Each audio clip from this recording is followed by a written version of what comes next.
Assalamualaikum warahmatullahi wabarakatuh. Yang terhormat Bapak Mustajab MPDI selaku dosen pengampu mata kuliah ilmu kalam serta teman-teman yang berbahagia. Halo semuanya, kami dari kelompok 3A ingin mempresentasikan tentang materi pokok pemikiran Kholaf Asy'ariyah dan Maturidiyah. Perkenalkan, nama saya Eka Nurfitri Cayani sebagai moderator pada hari ini. Sebelumnya saya akan memperkenalkan anggota kelompok saya terlebih dahulu. Yang pertama ada Ike Oktavia sebagai pemateri pertama, kedua Anugrah Jamaluddin sebagai pemateri kedua, dan saya sendiri Eka Nurfitri Cayani sebagai pemateri ketiga dan moderator. Baik, langsung saja kita ke sesi penyampaian materi. Untuk para pemateri, waktu dan tempat saya persilahkan. Sejarah lahirnya Asy'ariyah. Nama Asy'ariyah yaitu sebagai suatu aliran dalam ilmu kalam yang berasal dari nama tokoh Imam Abu Hasan al-Asy'ari, yaitu nama lengkapnya adalah Abu al-Hasan Ali ibnu Ismail al-Asy'ari. Beliau lahir di kota Bashrah, Irak pada tahun 260 Hijriah atau 873 Masehi dan wafat pada tahun 324 Hijriah atau 935 Masehi.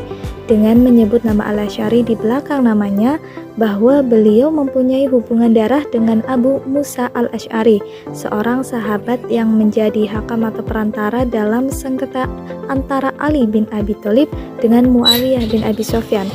Malah dikatakan beliau menggeluti paham yang terdapat dalam Mu'tazilah selama kurang lebih 40 tahun.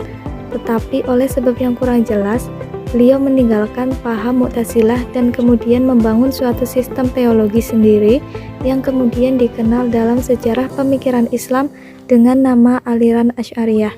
Di antara sebab yang sering disebut dalam menjelaskan keluarnya beliau dari Mu'tazilah adalah mimpi beliau sendiri yang bertemu dengan Rasulullah SAW beserta perdebatannya dengan Abu Ali al-Jubai tentang bagaimana kedudukan tiga orang, yaitu mukmin, kafir, dan anak kecil kelak di akhirat.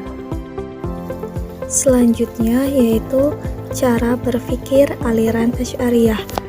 Peristiwa perpindahan Al-Asy'ari dari aliran Mu'tazilah kepada aliran Asy'ariyah menimbulkan beberapa interpretasi di kalangan para pemikir, terutama para ahli teologi. Menurut Muhammad Abduh, Al-Asy'ari mengambil jalan tengah antara paham teksturalis dengan pemahaman rasionalis. Karena beliau mengambil jalan tengah antara golongan rasionalis dan golongan teksturalis, maka cara tersebut dapat diterima oleh mayoritas kaum muslimin. Nurcholish Madjid dalam tulisannya menyatakan bahwa Al-Asy'ari semula ingin menengahi antara Qadari dan Jabari dengan teori kasabnya, kemudian tampak menjadi Jabari. Sebenarnya Al-Asy'ari membuat pemahaman beliau menjadi Jabari karena pengikutnya. Baik, materi yang ketiga yaitu pokok pemikiran Asy'ariyah. Aliran Asy'ariyah muncul sebagai alternatif yang menggantikan kedudukan ajaran teologi Mu'tazilah yang sudah mulai ditinggalkan oleh orang sejak zaman Al-Mutawakkil.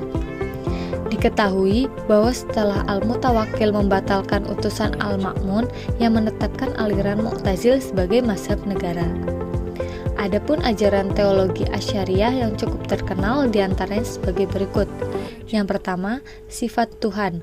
Menurut Asy'ari, yaitu mustahil Tuhan mengetahui zatnya. Tuhan mengetahui dengan pengetahuan, dan pengetahuannya bukanlah zatnya, melainkan semua itu sejalan keterangan ayat Al-Quran yang umumnya dipahami oleh para mufassir. Yang kedua, dalil adanya Tuhan. Menurut Asy'ari, bahwa kita wajib percaya adanya Tuhan karena diperintahkan Tuhan, dan perintah ini kita anggap dengan akal. Jadi akal itu bukanlah sumber, tetapi hanya sebagai alat untuk mempercayai adanya Tuhan.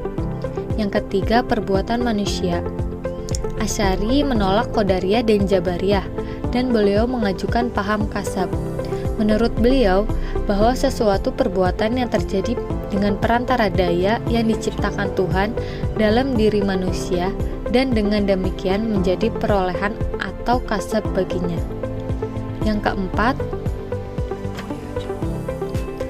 pemakaian akal. Menurut Asy'ari, bahwa segala kewajiban manusia hanya dapat diketahui melalui wahyu. Akal tak dapat membuat sesuatu menjadi wajib dan tak dapat pula mengetahui bahwa mengerjakan yang baik dan menjauhi yang buruk adalah wajib bagi manusia. Baik, selanjutnya yaitu sejarah lahirnya Maturidiyah. Abu Mansur Muhammad ibnu Mahmud al-Maturidi lahir di Samarkand pada pertengahan kedua dari abad ke-9 Masehi dan meninggal pada tahun 944 Masehi.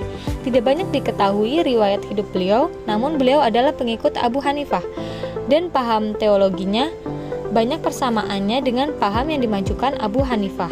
Sistem pemikiran teologi yang ditimbulkan Abu Mansur termasuk dalam golongan teologi ahli sunnah dan dikenal dengan nama aliran Maturidiyah.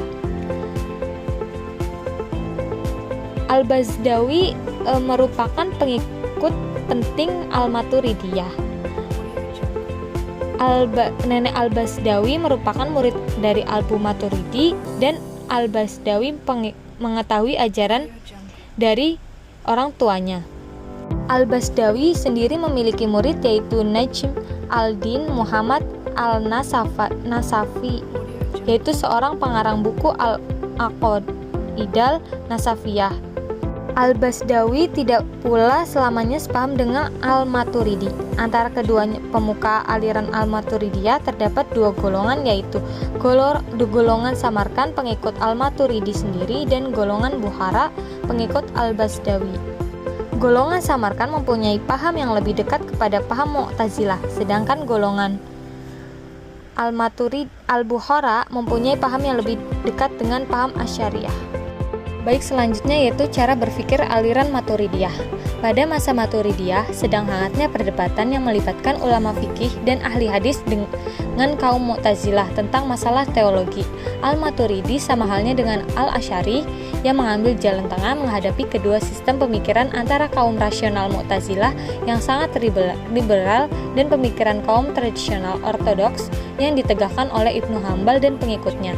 Ignaz Goldziher memandang bahwa sistem Asy'ariyah dan Maturidiyah merupakan kecenderungan garis tengah yang timbul sejak abad 10 Masehi yang memungkinkan masuknya pengaruh rasionalisme ke dalam pemikiran ortodoksi Islam.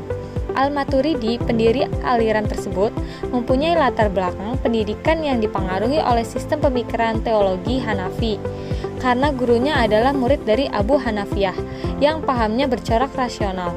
Karena Maturidiyah lebih bercorak liberal dan ketimbang pendiri Asy'ariyah yang bercorak lebih mendekati Mu'tazilah, maka dari itu kedua aliran tersebut lebih banyak perbedaan daripada persamaan, sekalipun keduanya menentang aliran Mu'tazilah. Baik, yang terakhir yaitu pokok pemikiran Maturidiyah. Dari beberapa pendapat Al-Maturidi di atas nampak seakan-akan Al-Maturidi berada di tengah antara Mu'tazilah dan Asy'ariyah karena pendapatnya dekat dengan kedua teologi tersebut. Meskipun demikian, ia tidak dimasukkan ke dalam kelompok Mu'tazilah, namun dikategorikan sebagai tokoh utama ahli sunnah wal jamaah. Di antara pemikiran Maturidiyah yang penting adalah sebagai berikut. Yang pertama, sifat Tuhan. Menurut Al-Maturidi, beliau berpendapat Tuhan mempunyai sifat dan Tuhan mengetahui dengan sifat ilmunya, bukan dengan zatnya. Tuhan berkuasa dengan sifat kodrahnya, bukan dengan zatnya. Yang kedua, perbuatan manusia. Menurut Al-Maturidi, beliau berpendapat perbuatan manusia sebenarnya diwujudkan oleh manusia itu sendiri. Sekalipun kemauan atau kehendak untuk berbuat itu merupakan kehendak Tuhan, tapi perbuatan itu bukanlah perbuatan Tuhan. Yang ketiga, Al-Quran. Menurut Al-Maturidi, yaitu beliau berpendapat bahwa Al-Quran adalah kalam Allah yang qadim, bukan diciptakan sebagaimana paham Mu'tazilah. Yang keempat, kewajiban Tuhan. Menurut Al-Maturidi, yaitu beliau berpendapat bahwa Tuhan mempunyai kewajiban tertentu. Yang kelima, Muslim yang berdosa besar. Menurut Al-Maturidi, yaitu beliau berpendapat bahwa Muslim yang melakukan dosa besar tetap mukmin, tidak kafir dan tidak pula berada pada tempat di antara dua tempat sebagaimana paham Mu'tazilah. Dan keenam, janji Tuhan menurut Al-Maturidi, yaitu beliau berpendapat bahwa baik janji memberikan pahala kepada orang yang berbuat baik maupun ancaman siksa bagi yang berbuat jahat. Menurut Al-Maturidi itu akan terjadi, Tuhan akan melaksanakan janji itu dan Tuhan tidak akan mungkin ingkar janji terhadap janjinya. Baik, terima kasih untuk para pemateri. Selanjutnya yaitu sesi penutup. Marilah kita tutup pertemuan hari ini dengan membaca hamdalah bersama-sama. Alhamdulillahirabbil alamin. Kami dari kelompok 3A memohon maaf atas semua kesalahan, baik kesalahan pengucapan ataupun tutur kata yang kurang berkenan. Kalau ada sumur di ladang, boleh kita menumpang mandi. Kalau ada umur panjang, boleh kita berjumpa lagi. Wabillahi taufiq wal hidayah. Wassalamualaikum warahmatullahi wabarakatuh.